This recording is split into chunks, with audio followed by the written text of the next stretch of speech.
Kozhikode കൊയിലാണ്ടിയിൽ harbour റോഡും സംരക്ഷണ ഭിത്തിയും തകർന്നതിൽ ജനങ്ങൾ പ്രതിഷേധത്തിൽ. മുൻപ് റോഡ് തകർന്നപ്പോൾ മന്ത്രി മുഹമ്മദ് റിയാസ് ഉൾപ്പെടെ സന്ദർശനം നടത്തിയിരുന്നെങ്കിലും പരിഹാരമുണ്ടായില്ല. ബുധനാഴ്ച ഉച്ചയോടെ ഉണ്ടായ കടൽക്ഷോഭത്തിലാണ് റോഡ് പൂർണ്ണമായും തകർന്നത്. നേരത്തെ റോഡ് തകർന്നപ്പോൾ റോഡിന് സംരക്ഷണ ഭിത്തി നിർമ്മിക്കാതിരുന്നതാണ് ഇപ്പോൾ പൂർണ്ണമായ തകർച്ചയ്ക്ക് കാരണമായത്. കാപ്പാട്, തൂവപ്പാറ, കൊയിലാണ്ടി വരെയുള്ള 1 കിലോമീറ്റർ ഭാഗത്താണ് റോഡ് തകർന്നിരിക്കുന്നത്. കാപ്പാട് ഭാഗത്ത് തകർന്ന റോഡിൽ നേരത്തെ താൽക്കാലിക ഭിത്തി നിർമ്മിച്ചിരുന്നെങ്കിലും അതെല്ലാം കടലെടുത്തു. കടൽക്ഷോഭം തടയാനിട്ട കരിങ്കല്ലുകളും കടലിലേക്ക് പതിച്ചു. 3.5 മീറ്ററോളം കടൽ കരകയറി. മുൻപ് റോഡ് തകർന്നപ്പോൾ മന്ത്രി മുഹമ്മദ് റിയാസും കൊയിലാണ്ടി MLA കാനത്തിൽ ജമീനയും സന്ദർശനം നടത്തി ആധുനിക രീതിയിലുള്ള റോഡ് നിർമ്മിക്കുമെന്നും കടൽക്ഷോഭം തടയാൻ പുലിമുട്ട് നിർമ്മിക്കുമെന്നും പറഞ്ഞെങ്കിലും ഇതുവരെ ഒരു നടപടിയും ഉണ്ടായില്ല. ഇതൊരു അപ്രതീക്ഷിത സംഭവമല്ല.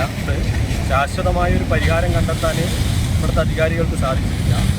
ഈ കഴിഞ്ഞ ഒരു 6 മാസം മുമ്പാണ് ഈ കുഴി കടലാക്രമണം നശിച്ച ഈ കുഴിയിൽ ഓറി വേസ്റ്റ് കുറച്ചൊരു താൽക്കാലിക പരിഹാരം ഉണ്ടാക്കി.